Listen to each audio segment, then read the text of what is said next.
In this video, I will show you how to replace the horns on a 4th generation Kia Sportage. This vehicle uses a dual-tone horn system, which means it has two separate horns, a high-pitch horn and a low-pitch horn. Together, they produce the factory horn sound. If one horn stops working, the horn may sound weaker or different than normal. To replace the horns, you will have to remove the front bumper. Before you begin, park the vehicle on a flat surface, engage the parking brake and turn off the ignition. Begin by opening the hood of the vehicle.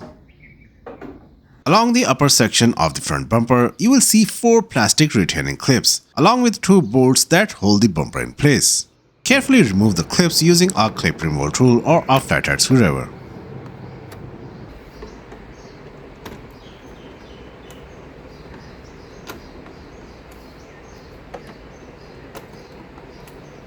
Then use a 10mm socket with a ratchet to remove the 2 bolts.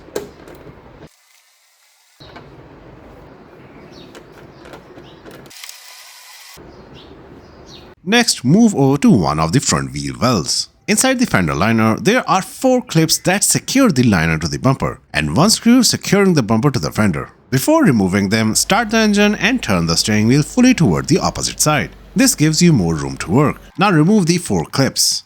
Then take out the screw with a Phillips head screwdriver. Repeat the same procedure on the other side by turning the steering wheel in the opposite direction and removing the clips and the screw.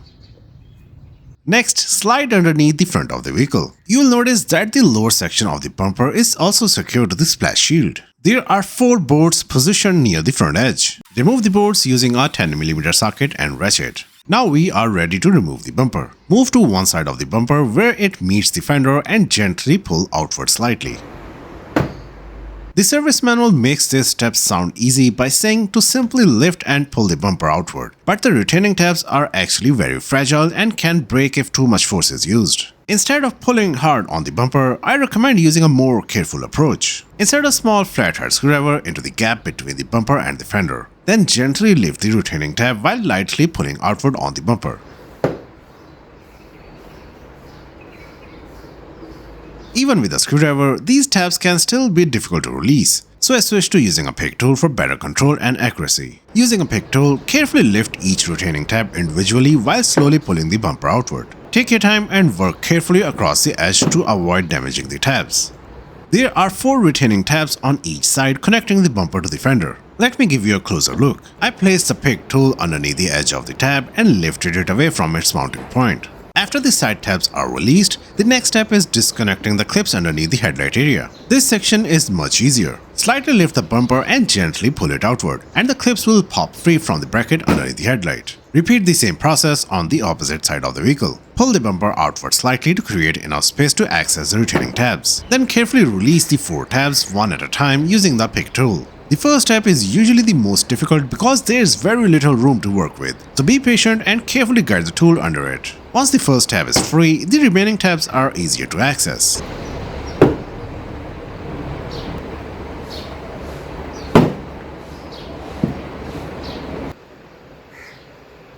After all the tabs are released, pull the bumper forward to disengage the clips beneath the headlight on that side as well. At this point, the bumper is almost ready to come off completely. Before removing it, place a blanket, foam pad, or thick cloth underneath the front area to protect the bumper from scratches. Now carefully grab the bumper from the top and slowly pull it forward.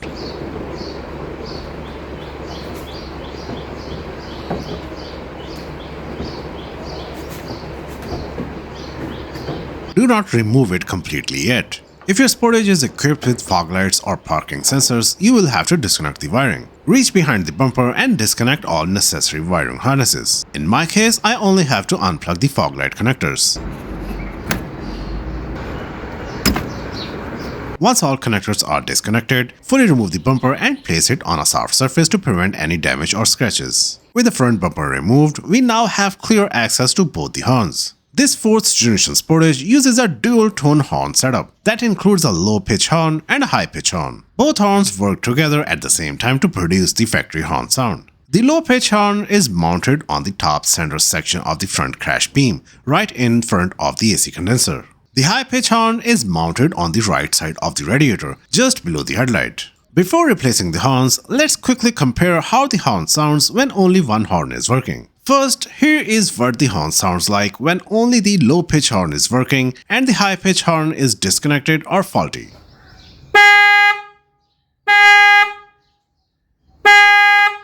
As you can hear, the sound is much deeper and duller, and it does not have the sharper tone of the normal factory horn sound. Now here is what it sounds like when only the high pitch horn is working and the low pitch horn is disconnected or bad.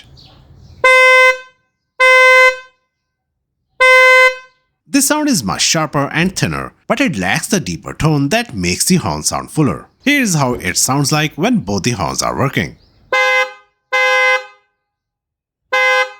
When both the horns are working together, the horn sounds much louder, richer, and more balanced. Now I will show you how to replace the horns. Let's start with the low pitch horn. Start by disconnecting the electrical connector from the horn. Press the locking tab and carefully pull the connector straight off. Next, use a 10mm socket and ratchet to remove the mounting bolt securing the horn to the crash beam. Once the bolt is removed, take the old horn out. The wiring harness is clipped into the mounting bracket. Use a pair of needle nose pliers to unclip the wiring harness from the horn assembly. Now move over to the high pitch horn next to the radiator. Disconnect the electrical connector from the horn. Then remove the 10mm mounting bolt securing the horn bracket. Once the bolt is out, the horn assembly will come free. Now that both the horns are removed, here is a close-up comparison of them side by side. You can clearly see that one horn is labeled low, which identifies it as the low pitch horn. The other horn is labeled high, identifying it as the high pitch horn. Although they look very similar, they produce different sound frequencies and both are needed for the full factory horn sound. Now take a replacement low pitch horn and position it onto the mounting point on the crash beam. Install the 10mm bolt by hand first, then tighten it securely using the ratchet.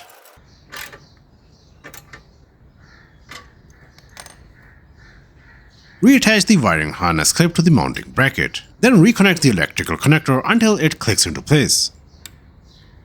Next, reinstall the high pitch horn below the headlight. Position the horn onto the mounting bracket and reinstall the 10mm mounting bolt. Tighten the bolt securely and reconnect the electrical connector.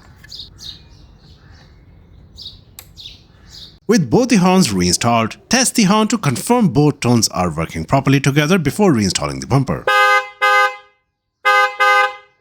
Now it's time to reinstall the front bumper. Carefully bring the bumper back toward the front of the vehicle. Before securing it into place, reconnect any electrical connectors that were unplugged during removal. In my case, I only need to reconnect the fog light wiring connectors. After reconnecting the wiring, position the bumper onto the vehicle and begin by aligning the upper section with the mounting points along the top support. Make sure the bumper sits correctly and hooks into the original position across the top edge. Once the top section is aligned properly, line up the bumper with the retaining brackets located underneath the headlights. Now move underneath the bumper and check the large plastic tabs along the lower section. Make sure these tabs slide correctly under their mounting points, since the lower bolts will secure them later. Once the tabs are aligned, press in the lower portion of the bumper until it sits fully into place. This will also help align the side tabs with the mounting points on the fenders. Next, move to each side of the bumper and carefully line up the retaining tabs with the fender brackets. Firmly press the bumper inward until all 4 tabs on each side lock into place.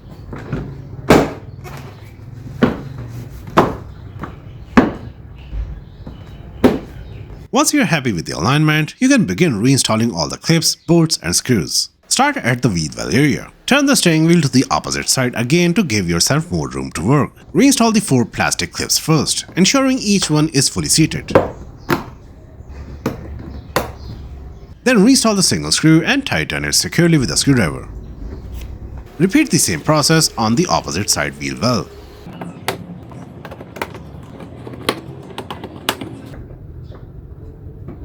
Next, move underneath the vehicle and reinstall all 4 bolts that secure the bumper to the splash shield. Finally, return to the top section under the hood and reinstall the 4 clips and 2 bolts along the upper edge of the bumper.